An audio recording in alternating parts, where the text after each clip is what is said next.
నమస్తే అండి. ఇప్పుడు మీరు చూస్తున్నారు ఇక్కడ మల్బరీలో వెరైటీస్ అండి నా గార్డెన్ లో.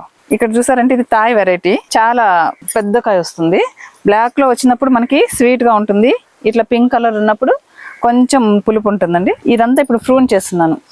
ఇది నార్మల్ అంటే మనకి లోకల్ గా ఎక్కడైనా దొరికేది. ఇది చిన్న ఫ్రూట్.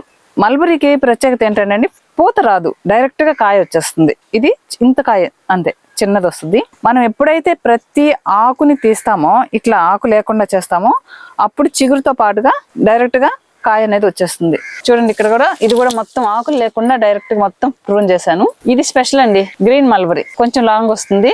మొత్తం ఆకులన్నీ తీసిన తర్వాత చూడండి, ప్రతి చిగురు దగ్గర నుంచి మనకి ఇలా కాత అనేది స్టార్ట్ అయిపోయింది. లాంగ్ మల్బరీ వైట్ అంటే గ్రీన్ లోనే ఉంటది అన్నమాట. ఇది రెడ్ లాంగ్ మల్బరీ అండి. దీన్ని కూడా మనం ప్రూన్ చేసాము. ఇక్కడ నుంచి మనకి చూడండి, ఇక్కడ డైరెక్ట్ గానే కాత అనేది స్టార్ట్ అయిపోయింది. పూతలో నుంచే చిగురులో నుంచే ఇక్కడ మనకి వచ్చేస్తుంది. మల్బరీకి ఎక్కువగా మనం కాత అయిపోయిన వెంటనే ఒక్క ఆకు లేకుండా డైరెక్ట్ గా ప్రూన్ చేసేసేయాలి. అప్పుడే మనకి వెంటనే చిగురుతో పాటుగా మనకి ఇట్లా ఎంత వచ్చిందో చూడండి. చిన్న మొక్కే ఒక్క చిగురు నుంచి మనకి 5-6 కాయలు వచ్చాయి. ఇవి చాలా స్వీట్ ఉంటదండి. ఇది మన తేనె నోట్లో పెట్టుకున్నంత స్వీట్ గా ఉంటుంది. గ్రీన్ మల్బరీ అంటారు దీన్ని.